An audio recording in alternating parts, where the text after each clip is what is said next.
Deus nosso Pai de amor e bondade, mais uma vez nos reunimos, embora à distância, em função das circunstâncias, agradecendo por mais essa oportunidade, por todas as bênçãos de cada momento, e pedindo ao Senhor, nesse instante, derramar bênçãos sobre todos nós, que tenhamos aqui hoje, nessa oportunidade, nessa noite, um encontro feliz, onde consigamos ter um bom aprendizado e possamos sair com mais conhecimento do que quando começamos.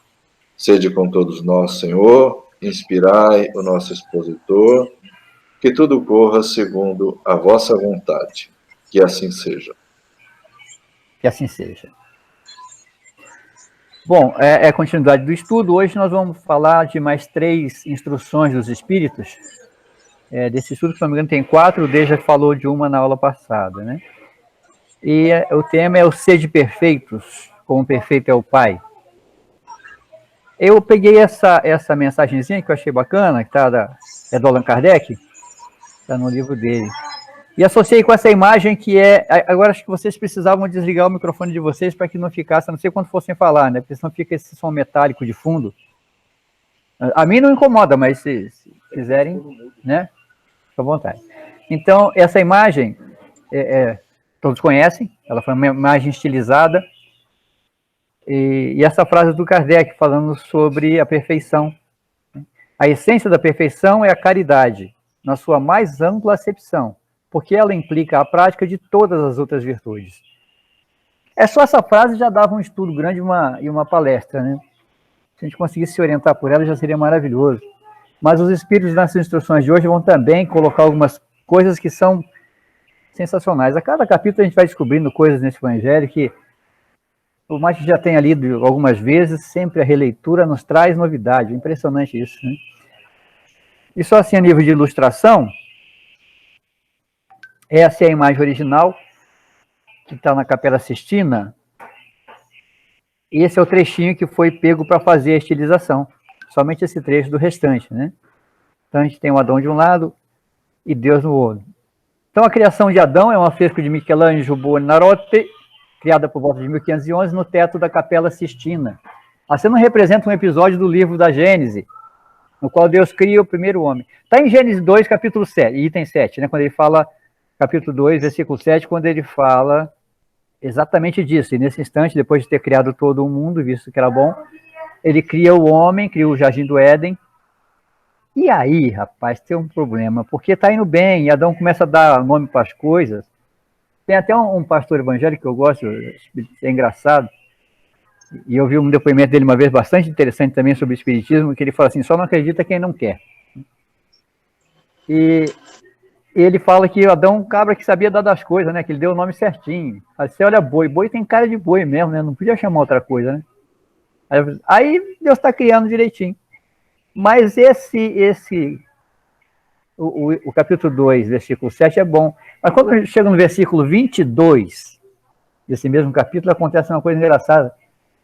É que começa a degringolar a história toda, porque aí Deus cria a mulher, né? Aí eu falei que a gente pudesse pular o 22 e lá para o 25, 26, mas não teve jeito, não está criado, agora não tem mais jeito, né? A gente vai ter que aceitar e seguir em frente. Bom, nós vamos ter então instruções dos espíritos. A primeira é o dever, ditada por Lázaro, em Paris, em 1863. Depois a virtude, o François Nicolas Madeleine, também em Paris, em 1863. E esse mesmo nosso companheiro François vai ditar a terceira, que é superiores e inferiores. Só que aí ele já acrescenta o nome dele, o seu aposto de religioso, né, da Igreja Católica, que era um cardeal Molot de Paris, em 1863. Pula-se a 4 Teofolida, e assim que quer cuidar do corpo e do espírito, por Jorge, espírito protetor, também em 1863. Todas as mensagens estão, a quem quiser, na Revista Espírita também. Como diria o poeta, iniciamos pelo começo. Então vamos ver sobre o dever, que nos é ditado por Lázaro, que dispensa apresentações, né? Porque, via de regra, nos estudos a gente tem trazido sempre quem foi o espírito que ditou essa parte, né? Essa instrução, porque, às vezes, como o próprio Kardec coloca no Livro dos Médiuns, não se atente ao mensageiro, mas sim à mensagem, né? Então, por José, porque foi o Lázaro que falou, mas quem é esse Lázaro? Ou quem foi Madalene? Então, a gente tem trazido informações sobre esse espírito, para que a gente tenha alguma compreensão de alguns textos. Você vê que a maioria deles eram padres, soros, de alguma forma ligados à Igreja Católica, né? Mas que, quando voltam para o mundo espiritual, tem essa compreensão e acabam trazendo informações muito boas. Né? O que prova que esse negócio de religião é uma grande bobagem humana. Então, o Lázaro dispensa a apresentação, todos sabemos quem é. Item 7. O dever é a obrigação moral. Primeiro para consigo mesmo, e depois para com os outros. O dever é a lei da vida. Encontramo-lo nos mínimos detalhes, como nos atos mais elevados. Quero falar aqui somente do dever moral, e não do que se refere às profissões. Ou seja, não está falando da nossa obrigação de trabalho, do nosso dever para com o nosso chefe, patrão, ou com a nossa empresa, mas do dever moral. Que, é claro, qualquer estudo espírita, espiritualista, tende a falar de espírito. A matéria pode ser citada para compreensão e explicação do espírito. Mas vai ser sempre, se você estiver fazendo qualquer estudo, canso de repetir isso, não se atenha, porque é muito fácil fazer essa ligação de uma frase qualquer, atribuída a qualquer pessoa, você trazer para o campo material, e isso acaba atrapalhando a compreensão de um texto espírita. Sobre essa questão do dever, nós vamos achar aqui algumas observações. Alguém quer falar alguma coisa? Não? Okay. Então, no Livro dos Espíritos, na questão 205, o Espírito responde a Kardec a seguinte coisa. Essa doutrina amplia os deveres da fraternidade, porquanto no vosso vizinho ou no vosso servo pode achar-se um espírito a quem tenhais estado presos pelo laço da consanguinidade. Já começa dando uma chapuletadazinha na gente aqui, né? Então, eu já falei algumas vezes e repito, ser espírita não é fácil. Essa doutrina, claro, falando da doutrina espírita, amplia na gente o dever da fraternidade. Porque nós sabemos que aquele que é nosso vizinho, ou até mesmo um nosso empregado hoje, alguém que trabalha conosco, pode ser um espírito que a gente tem um laço de consanguinidade, né? Em O Céu e o Inferno, no capítulo 3, tem essa aqui que é muito bacana também. Ao lado das grandes missões confiadas aos espíritos superiores, há as de todos os graus de importância, entregues aos espíritos de todas as ordens. Daí se pode dizer que cada encarnado tem a sua missão, ou seja, deveres a cumprir para com os seus semelhantes. Como são distribuídas por Jesus as missões? Ele confia isso aos espíritos superiores, que as confia fraternalmente a outros espíritos, não tão superiores assim, e vem nessa escala, descendo, até que uma parte dessa missão é nossa. Então quer dizer que eu estou aqui no último degrau, no primeiro degrauzinho lá embaixo, os caras vêm lá de cima, dando, eu fiquei com essa missãozinha aqui, parece, né? Mas, na verdade, a grandeza disso está no você olhar ao contrário. A sua missãozinha daqui faz parte da do outro, da do outro, da do outro, até chegar no espírito superior.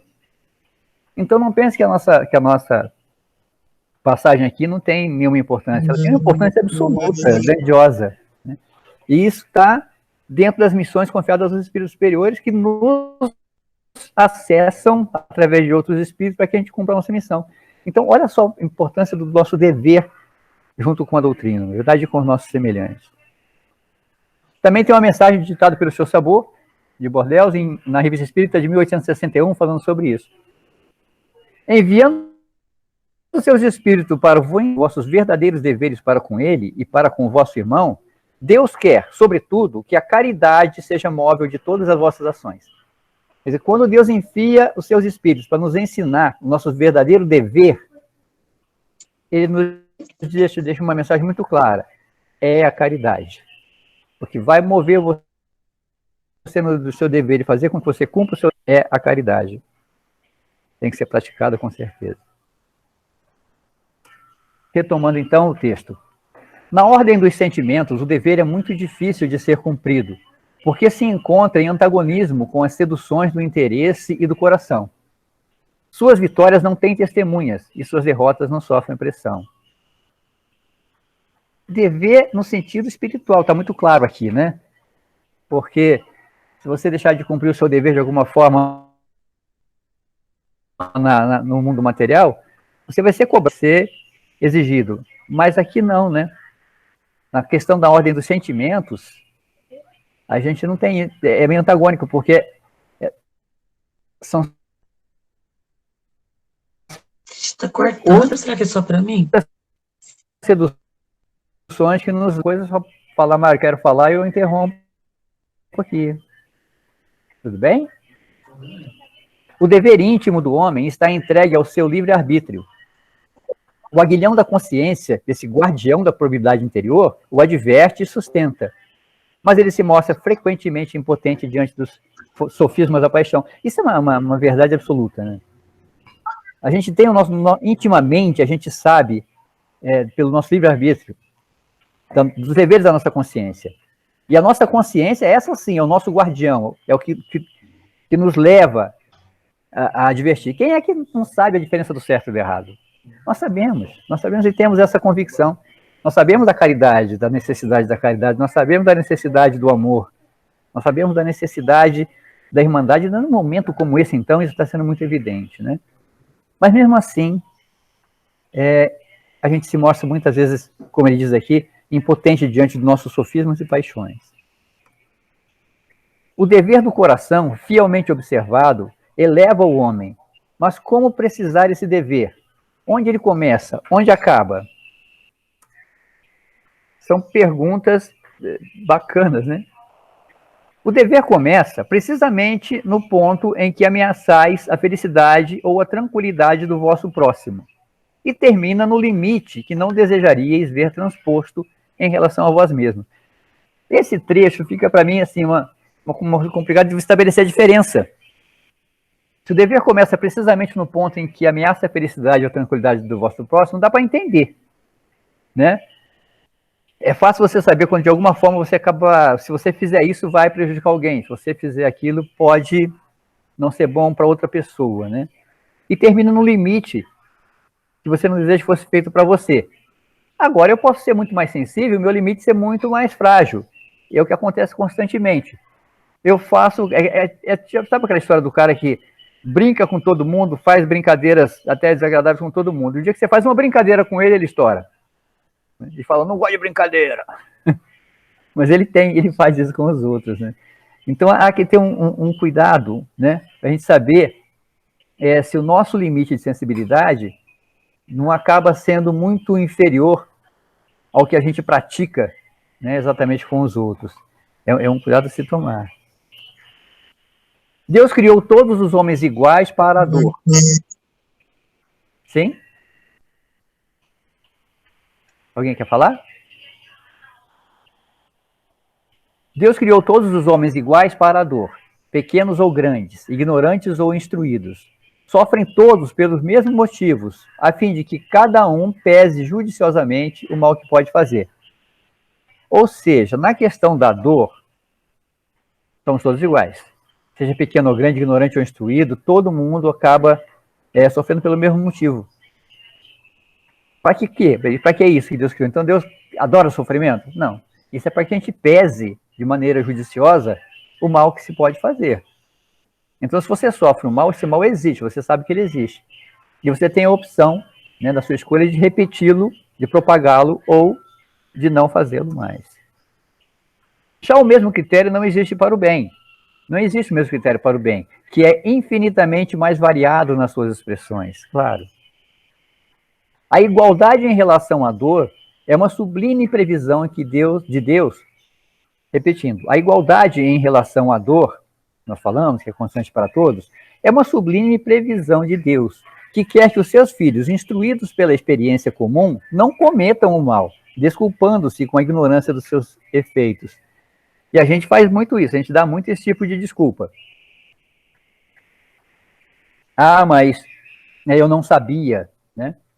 Ah, mas aconteceu comigo. Bom, se aconteceu com você, fizeram para mim, então eu tenho o direito de fazer com os outros, né? Isso é uma grandiosidade de ignorância absurda, que se você sofreu algum tipo de violência, de maltrato, achar você no direito de fazer isso com o outro porque você sofreu isso. Quer dizer, é querer ao próximo o mal que você sofreu, é absurdo, né? Então, essa igualdade em relação à dor é para que a gente aprenda exatamente que se eu sofri um mal, não adianta eu retribuir com o mal, né? Isso é uma bobagem. Isso que ele foi ruim para mim, mas eu vou ser ruim para ele de novo. Isso só vai aumentar a carga de ruindade. Então, se alguém me faz alguma coisa que é ruim, eu devo não fazer a mesma coisa, nem mesmo com essa pessoa que me fez o mal, né? Porque senão não vai fazer sentido o ensinamento que Deus nos deu. O dever é o resumo prático de todas as especulações morais. É uma intrepidez da alma que enfrenta as angústias da luta. Aí a palavra intrepidez é muito legal, né? Porque a alma ser intrépida, ser audaz, ser atrevida, né? Não ter timidez e a luta mesmo, né? É isso que é. O que é essa intrepidez da alma para enfrentar essas angústias? É o dever.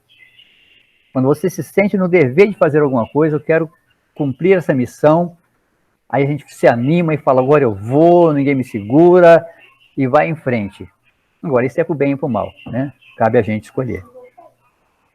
É austero e dócil, o dever, claro, pronto a dobrar-se às mais diversas complicações, mas permanecendo inflexível diante de suas tentações. Quer dizer, ele pode ser austero, firme, dócil, pronto a dobrar-se às mais diversas complicações. Qualquer complicação que vem, ele vai junto, mas não pode. Diante das tentações que querem tirá-lo dessa missão, desse dever, do cumprimento desse dever, ele tem que se tornar inflexível. O homem que cumpre o seu dever ama a Deus mais que as criaturas, e as criaturas mais que a si mesmo. É a um só tempo, juiz e escravo na sua própria causa. Olha que fantástico isso, né, gente? O homem que cumpre o seu dever espiritual, vamos sempre lembrar, não é acordar às 8 da manhã e trabalhar e voltar às 7 para casa, não. O homem que cumpre seus deveres espirituais ama a Deus mais que as criaturas. E ama as criaturas mais que a si mesmo. É um só tempo juiz e escravo da sua própria causa. Esse é outro trechinho que dava uma aula inteira, né? O dever é o mais belo galardão da razão. Ele nasce dela. Ou seja, o dever nasce da razão. Como o filho nasce da mãe. O dever nasce da razão, como o filho nasce da mãe. O homem deve amar o dever. Não porque ele o preserve dos males da vida, aos quais a humanidade não pode subtrair-se, mas porque ele transmite à alma o vigor necessário ao seu desenvolvimento.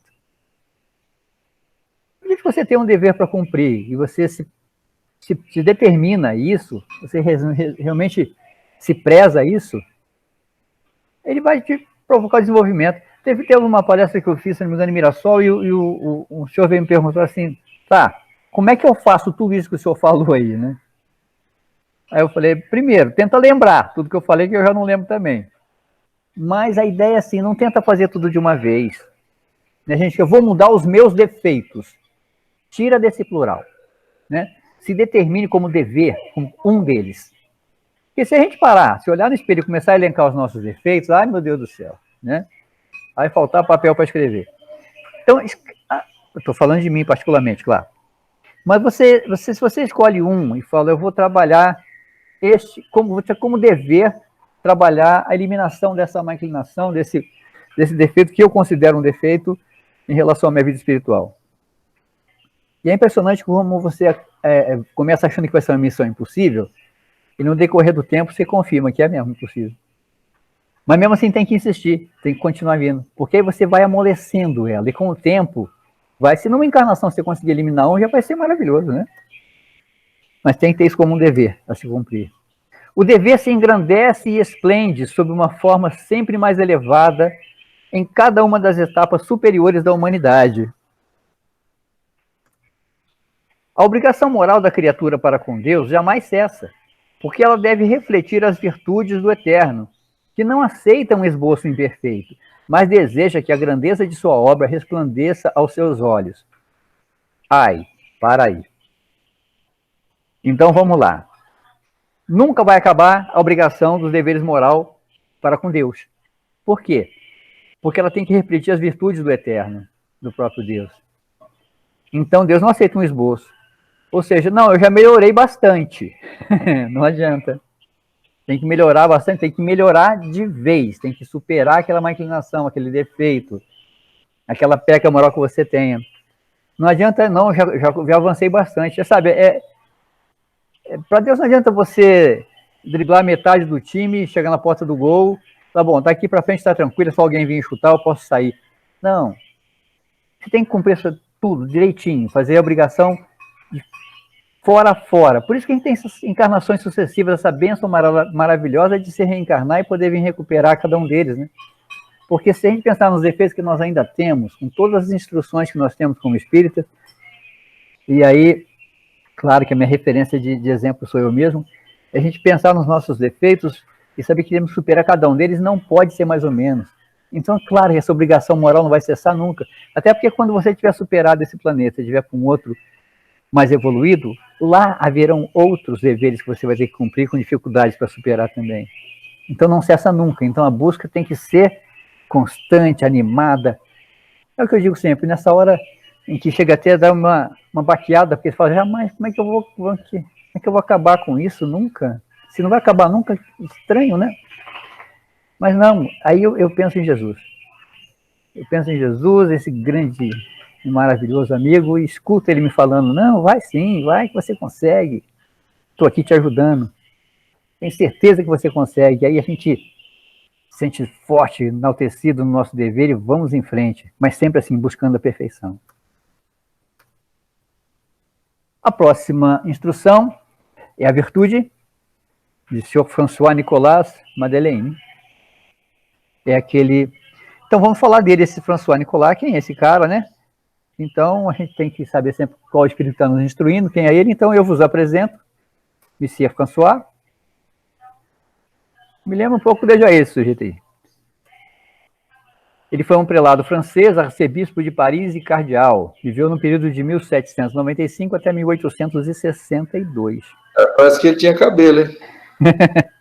Na época você tinha ainda. Não, ele tinha. Ele é simpático, mas ele me lembra alguém sim. Eu acho que aquele médico que foi administrador em Nelar, ele me lembra um pouco do Toco de Norte, me lembra um pouco do Toco de Norte.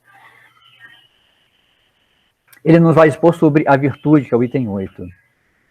A virtude, no seu grau mais elevado, abrange o conjunto de todas as qualidades essenciais que constituem o homem de bem.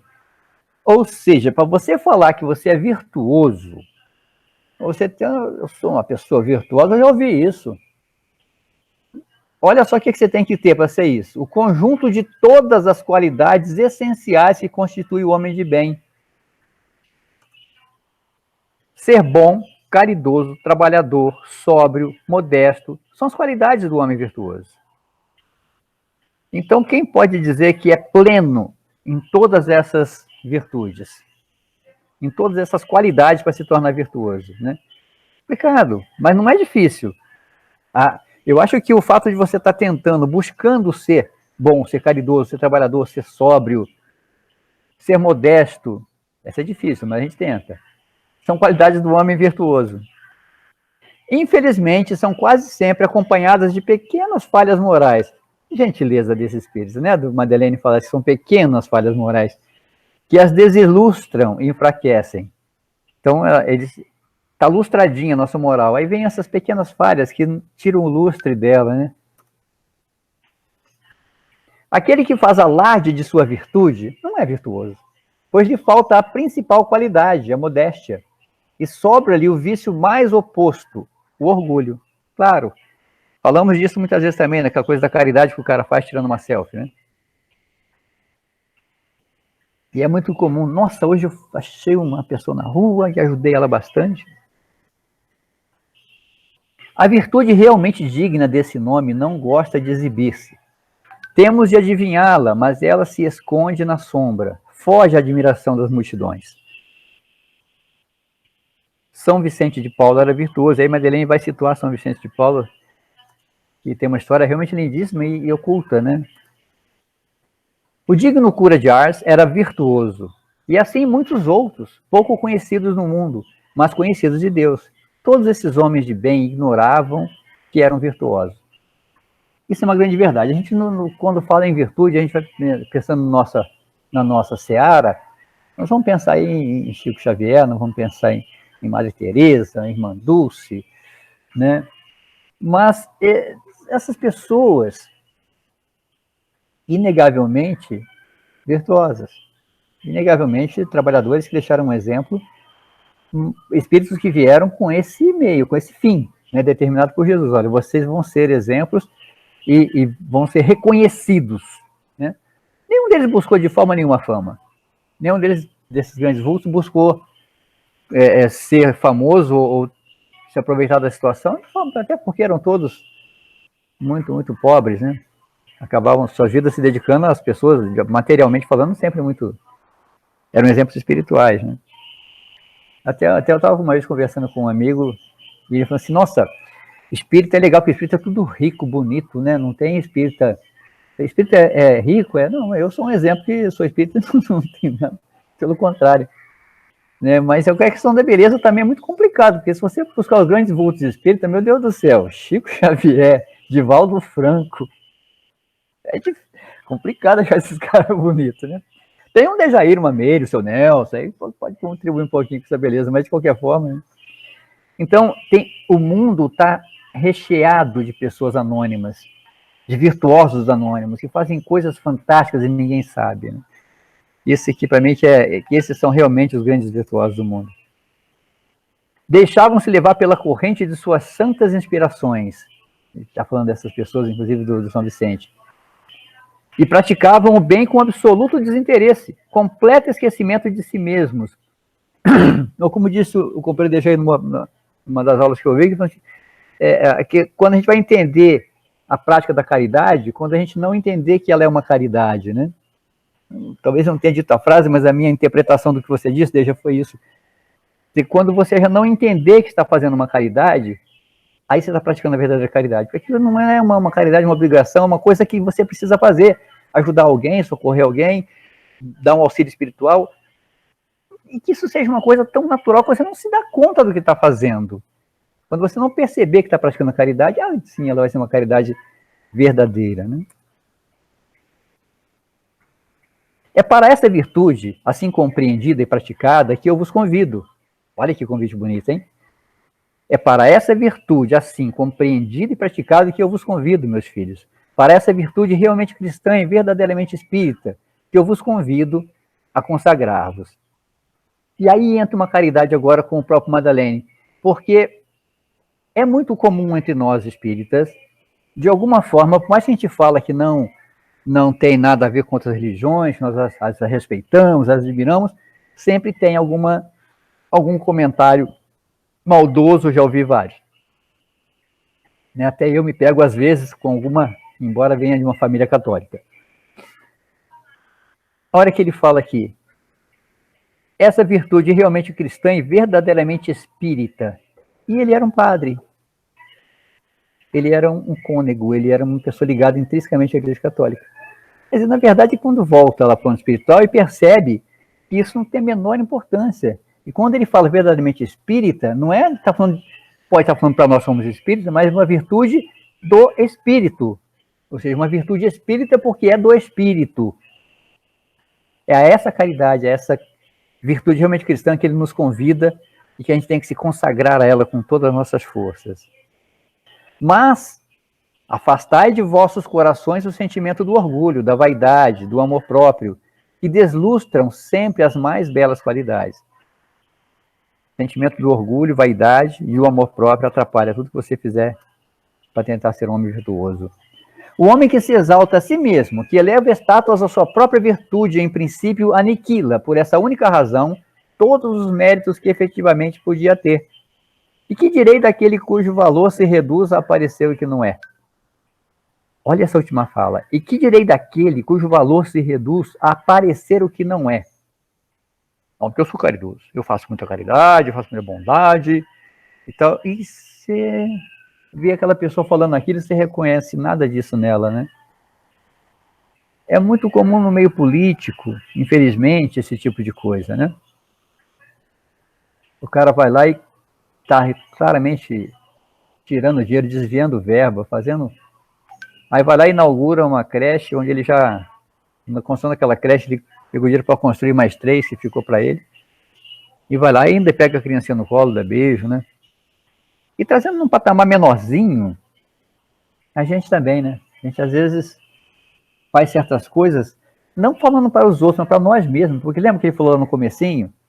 Primeiro para vós mesmo, depois para os outros, né? Então é prática com a gente mesmo primeiro da virtude. E às vezes a gente faz uma coisinha tão pequena e fica assim, não fala para ninguém, mas fica, nossa, arrasei. Eu sou muito bom, estou garantido no céu. Quero ver se Jesus não me chama agora. Depois dessa, estou garantido. E às vezes você fez nada, você fez uma coisa tão pequena aos olhos de Deus. Compreendo perfeitamente que aquele que faz o bem sente uma satisfação íntima, que eu acabei de falar, no fundo do coração. E sente mesmo, a gente quando faz uma coisa, a gente percebe que fez um bem, a gente fica com essa admiração. Hein? Mas desde o momento em que essa satisfação se exterioriza para provocar elogios, degenera em amor próprio. E aí deslustra, como disse o nosso querido Madeleine. Ó vós todos a quem a fé espírita reanimou os seus raios, e que sabeis quanto o homem se encontra longe da perfeição. Jamais vos entregueis a essa estultícia. Que seria estultícia, santo Deus? O que é ou se apresenta de modo estúpido, tolice, pavorice, estupidez, né? Não faça isso, não seja tolo, estúpido, fazendo essa coisa. E aqui quando ele fala assim, ó, de vós todos a quem a fé espírita reanimou os seus raios, eu fiquei encafifado com essa frase. Porque assim, ó vós todos a quem a fé espírita reanimou os seus raios, e que sabeis quanto o homem se encontra longe da perfeição. Aí eu falei, como assim a fé espírita reanimou os seus raios? Aí eu lembrei, lá no capítulo 1 do Evangelho, tem um trecho, item 8 ou 9, eu acho, talvez, enfim, lá no final, está ali entre o 8 e o 11, a gente vai encontrar isso. Eu queria até ter buscado agora há pouco, mas acabei chegando tarde do trabalho. Mário. Oi. Perdão. A tradução aqui está assim, a quem a fé espírita reanimou com os seus raios. Ah, eu acho que eu comi o com aí, né? Mas, de qualquer forma, não fico mesmo, porque no capítulo 1, nesse item 9 ou 10, depois eu pesquiso e apresento para vocês, fica até com um deverzinho de casa, ele vai falar das trevas, que Deus manda uma luz para tirar o homem das trevas, essa luz é Jesus.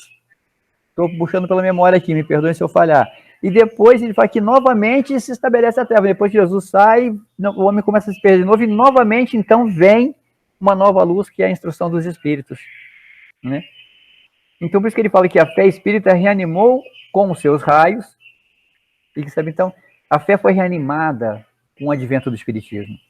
Porque nós vamos receber instruções diretas de espíritos que vêm sob ordens de espíritos superiores, daquilo que nós falamos agora há pouco também, nessa escala que chega até a gente no cumprimento da nossa missão. Então, eu diria que é a terceira oportunidade que a gente não pode perder de forma nenhuma.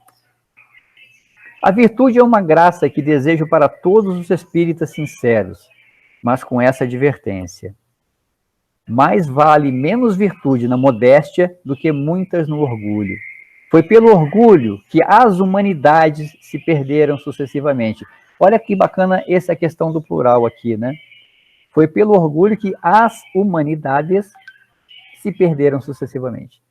Então ele pode estar falando ou de outras civilizações, ou até de outras épocas da humanidade, né? Que acabaram se perdendo.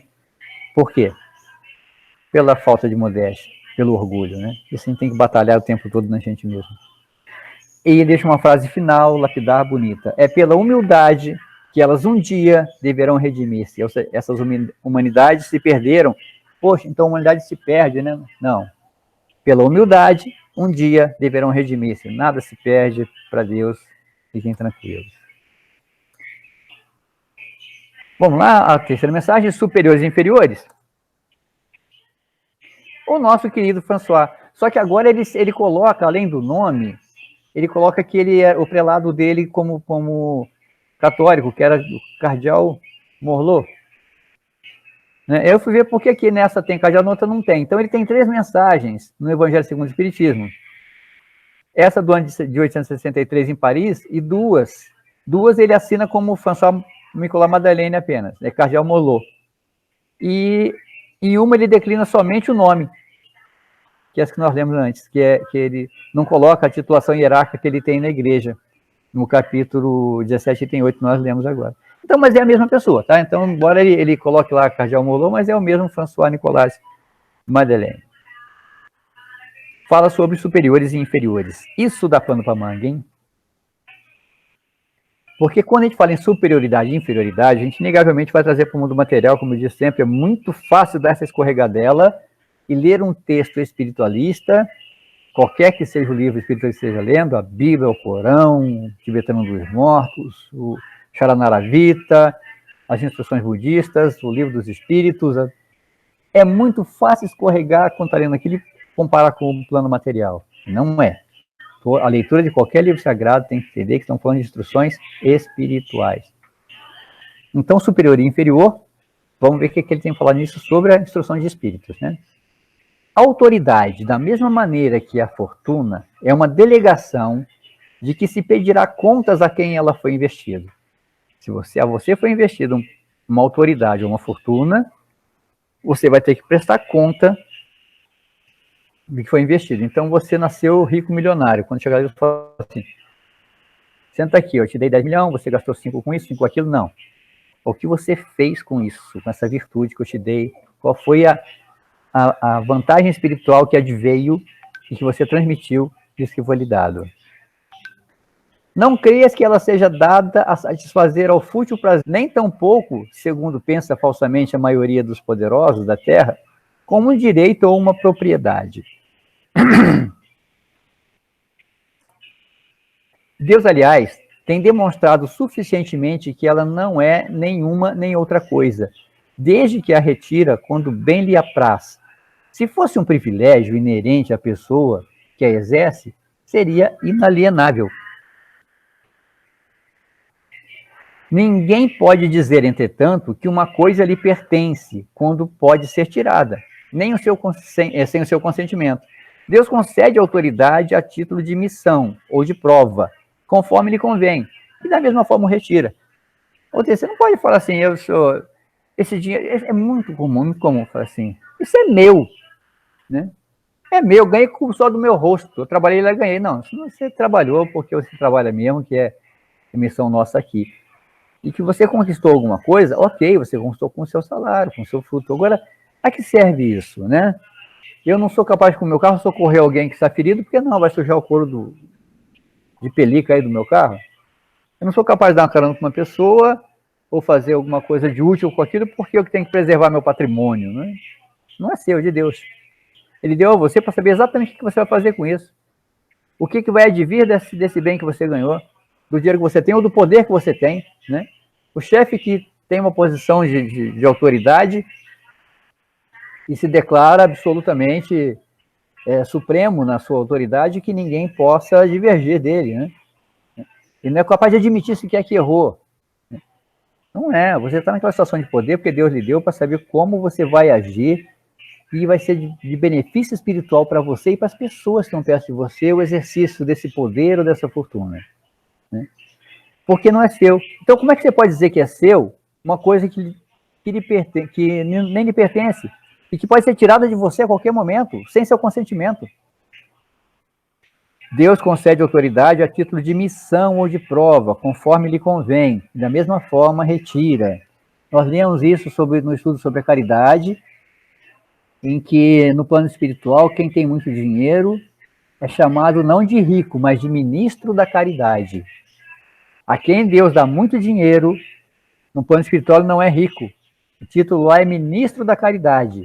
Então, quando voltar, você vai prestar conta como ministro da caridade, não como rico. Isso não vale só para fortunas milionárias, vale para qualquer posição de superioridade que você tenha, financeira, moral, espiritual, né? É preciso que vocês tenham essa informação muito clara sobre esse sentido. O depositário da autoridade, de qualquer extensão que esta seja, desde a do senhor sobre o escravo até a do soberano sobre o povo, não deve esquivar-se a responsabilidade de um encarregado de almas. Olha só isso, né? Tá vazando aí no fundo a voz da Adriana, gente? Hein? Alô? Tá vazando, só um minutinho. T, eu preciso que você fale um pouco mais baixo, meu bem. Tá vazando aqui. É que ela tá no outro estudo do EG, né? No celular. Aí, falando com o Alexandre, você imagina como é que deve estar tranquilo ali. Então, relembrando que o depositário da autoridade, de qualquer extensão que ela seja, desde a do senhor sobre o escravo até a do soberano sobre o povo, de um rei sobre o seu povo, não deve esquivar-se a responsabilidade de um carregado de almas. Né? E aí recai um pouco sobre a gente. Na medida em que a gente se dedica a essa alcunha de que ter essa noção de que o Espiritismo não é a religião do futuro, mas o futuro das religiões, e que tem uma extensão de explicação mental muito mais adequada à compreensão do Evangelho. É para a gente ter orgulho disso? Não. Sentir orgulho de ser espírita, você está cometendo um grande erro. Porque você é um depositário de uma autoridade, de uma extensão moral, de uma extensão de compreensão evangélica, de uma compreensão de Jesus, que te cabe uma responsabilidade de um encarregado de almas. Então, dentro da nossa própria casa espírita, dentro do nosso próprio métier espírita, dentro do próprio espiritismo, a gente tem obrigação um com o outro. E saiu daí, estende isso para o resto da comunidade que você vive, do meio que você vive, como um encarregado de almas que somos, na medida em que temos esse conhecimento espírita. É uma responsabilidade gostosa. Por que temos que ter essa responsabilidade? Por quê? Pois responderá pela boa ou má orientação que der ao seu subordinado, e as faltas que esses puderem cometer, os vícios a que forem arrastados em consequência dessa orientação, ou dos maus exemplos recebidos, recairão sobre ele. Aí eu não deixo de pensar, por mais que eu já tenha falado que a gente tem que falar da questão das diferentes religiões, é inevitável ver a questão de alguns, não é de todos, gente, pelo amor de Deus, de alguns pastores evangélicos, fazendo uma pregação tão absurda que a gente vê às vezes, falando coisas tão terríveis, arrastando fiéis a uma compreensão tão equivocada da orientação cristã, em nome de dinheiro, em nome de poder, não é? Foi comum agora nessa questão da Covid, aí a gente vê a bancada evangélica pressionando as autoridades para que fossem abertos os templos, né? E claramente, pouco se importando se as pessoas iam se contaminar ou não. A ideia era que houvesse lá o faturamento, porque eles têm uma média de faturamento por igreja. Você imagina a orientação que deram aos seus subordinados e as faltas que eles puderem cometer, se as pessoas... Você, enquanto espírita, e as pessoas nos reconhecem, você sabe que você é espírita, a sua atitude, o seu cotidiano, a sua maneira de falar, de se portar, é observada. E você vai responder por essa orientação errada ou boa que você der, né? E aí também eu gosto sempre de os dois lados, né? Responderá pela boa ou má orientação que der a seus subordinados, né? Então, passamos o seguinte, já que é para responder, vamos responder pela boa, né? Vamos esquecer essa má orientação, vamos nos fiscalizar para ser virtuoso e dar sempre uma boa orientação. Da mesma maneira, colherá os frutos de sua solicitude, por conduzi-los ao bem. Aí, esses frutos vai ser bom para a gente.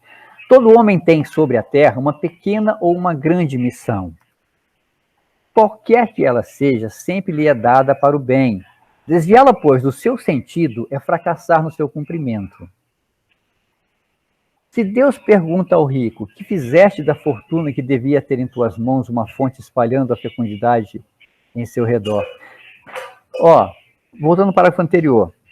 Qualquer que seja a missão que lhe é dada para o bem, desviá-la, pois, do seu sentido é fracassar no seu cumprimento. Fica uma pergunta, você já consegue identificar qual é a sua missão enquanto espírita? Já chegou a pensar nisso? No começo dessa pandemia, teve uma situação que a gente estava aqui numa aula e a Sandrinha fez uma pergunta, eu falei, olha, vocês estão divagando muito, esquece isso, relaxa. Você precisa fazer um exercício de descobrir para você, a que veio essa pandemia para você.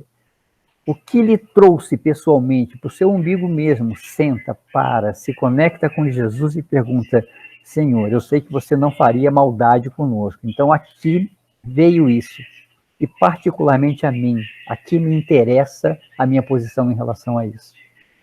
Assim vale para descobrir o que nós temos que fazer com a missão, porque é complicado descobrir o que eu tenho, qual é a minha missão. Né? Se eu tivesse isso claramente, tivesse um contrato com Jesus, olha aqui, ó, capítulo 1, você vai fazer item 1, parágrafo 3º, você deve fazer aquilo, mas não é assim, é uma coisa de sensibilidade, é uma coisa de grandeza de alma, de você ter essa conexão e perceber o que você tem a fazer. E às vezes a gente fica pensando em grandes missões, às vezes é bem simples, às vezes é só ser um bom pai, ser uma boa mãe, ser um bom amigo, ser um bom professor, um bom profissional, basta uma coisa desse sentido, pequena, mas se ele fizer com zelo, com virtuosidade, estão retomando. Se Deus pergunta ao rico, que fizeste da fortuna que devia ser em tuas mãos uma fonte espalhando fecundidade ao seu redor, também perguntará ao que possui alguma autoridade, que uso fizeste dessa autoridade, que males impediste, que progressos impulsionaste. Percebe como não importa a fortuna ou o poder que você tenha, mas sim o que vai advir do uso que você vai fazer disso.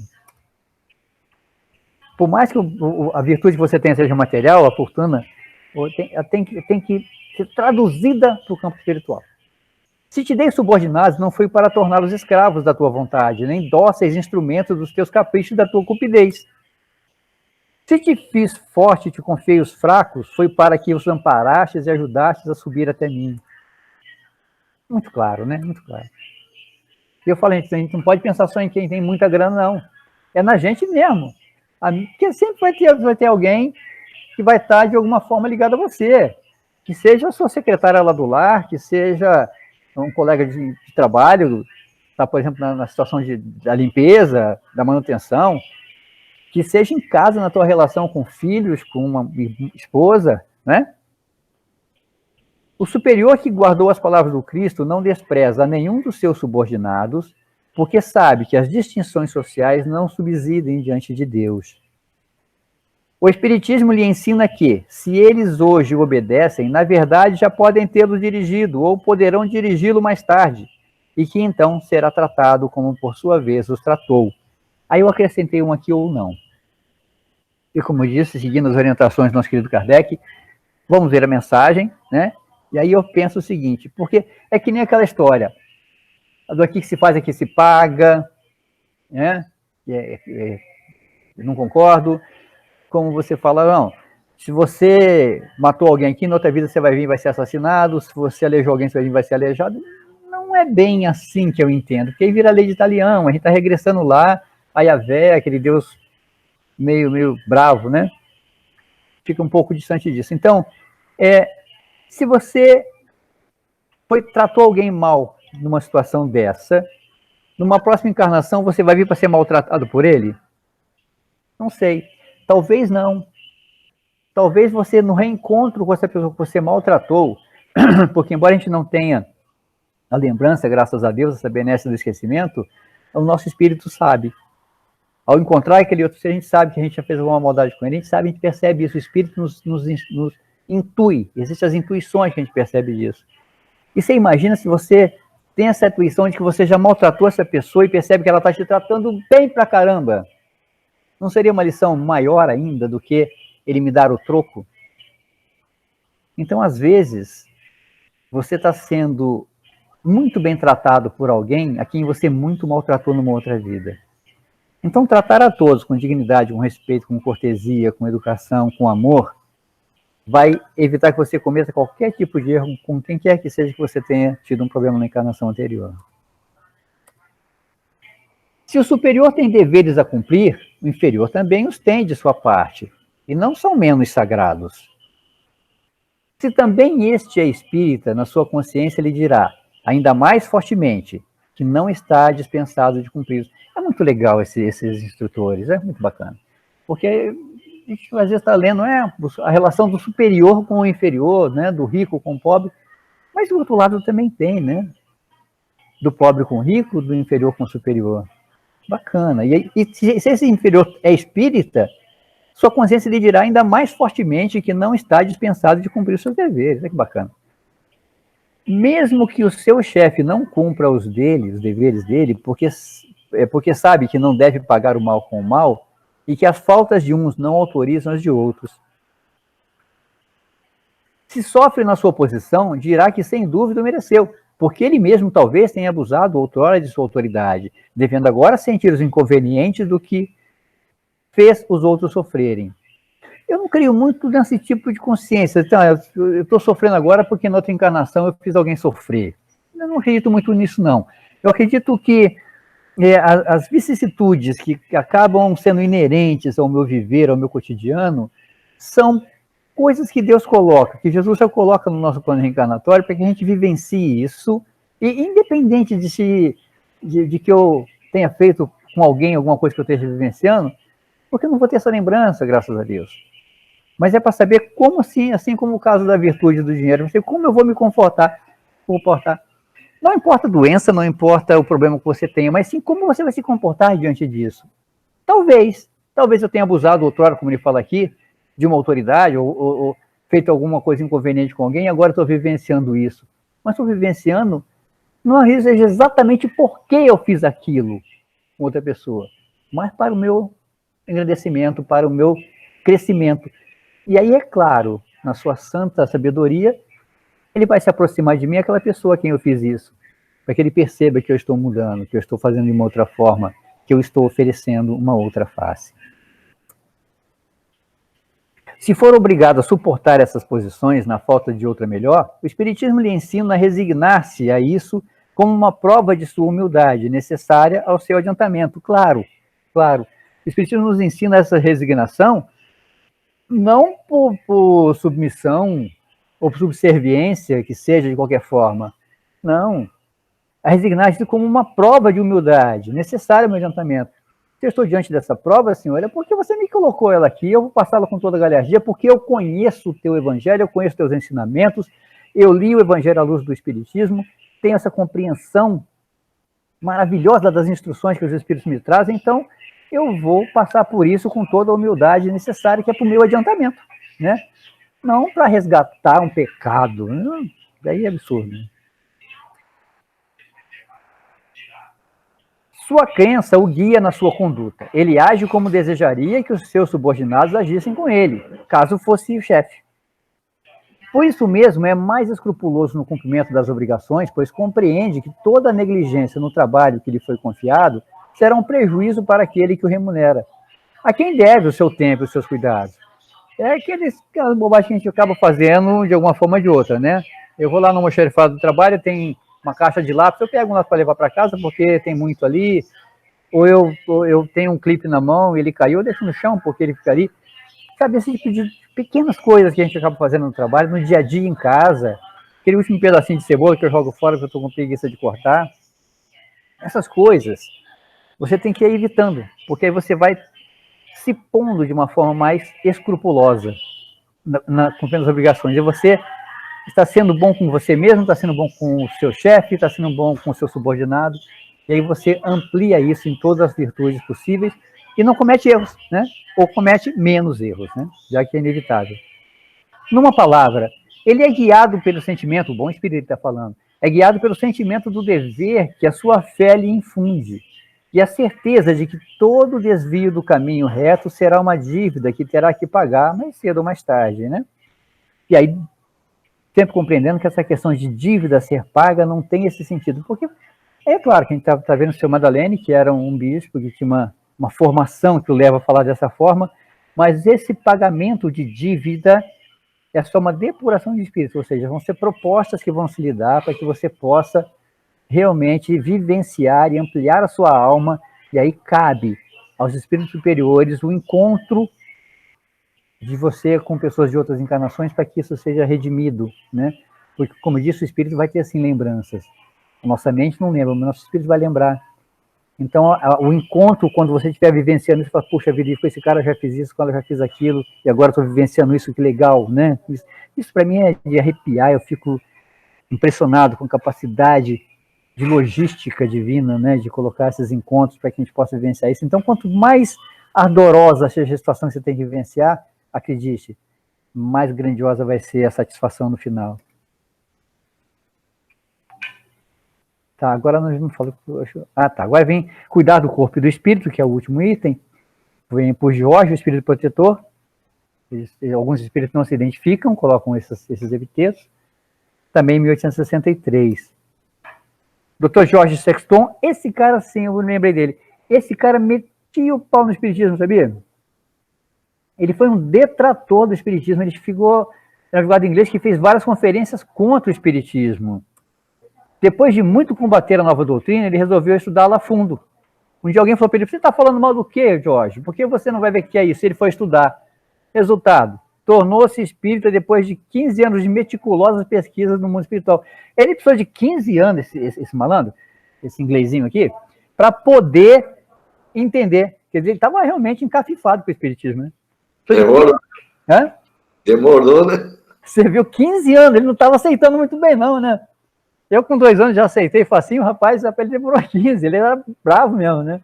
E ainda ele escreveu, depois que ele se realmente consagrou, escreveu uma obra, Spirit Medium and Conjurers, né? Espíritos Médios e Conjuradores, muito bacana o texto dele, e acho que foi a única coisa que ele fez, porque depois ele tem mensagens, também em algumas situações do Evangelho, quer dizer, ficou também tão profundamente afeito ao Espiritismo, que chegou a ser um instrutor.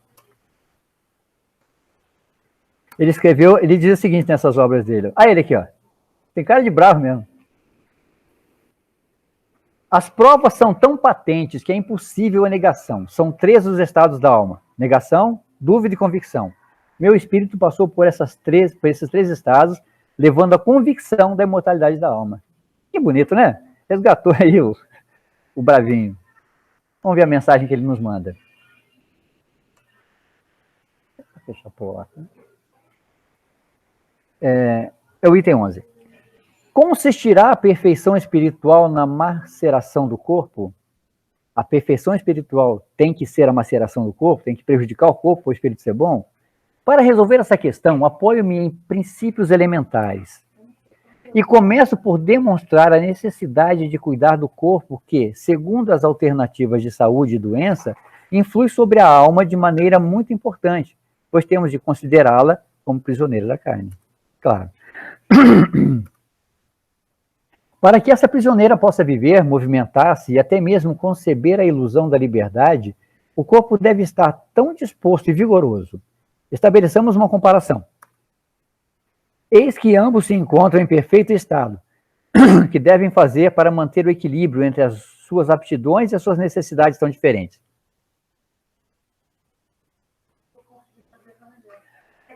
Por muitas vezes, a gente tem essa dúvida, né? A diferença entre o corpo carnal e a necessidade espiritual. O embate entre eles parece inevitável e difícil chegar-se ao segredo do equilíbrio. 2 sistemas se defrontam nesse caso: o dos ascetas, que desejam abater o corpo, e o dos materialistas, que querem diminuir a alma.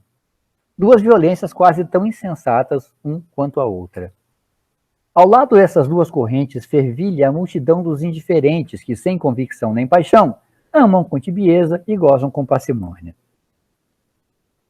Onde, pois, a ciência de viver? Em parte alguma. E esse grande problema fica inteiramente por resolver, se o Espiritismo não viesse em auxílio dos pesquisadores para demonstrar-lhes as relações existentes entre o corpo e a alma, e dizer-lhes que, desde que são reciprocamente necessários, é indispensável cuidar de ambos. Amai, pois, a vossa alma, mas cuidai também do corpo, instrumento da alma. Desconhecer as necessidades que lhe são peculiares por força da própria natureza é desconhecer as leis de Deus. Não o castigue pelas faltas que o vosso livre-arbítrio o faz cometer e pelas quais ele é tão responsável como o cavalo mal dirigido é pelos acidentes que causa. Hoje a gente diria pelo carro, né, que você dirige de uma maneira equivocada, porque ele é muito potente. Sereis por acaso mais perfeitos se, martirizando o corpo, não vos tornardes menos egoístas, menos orgulhosos e mais caridosos? Não.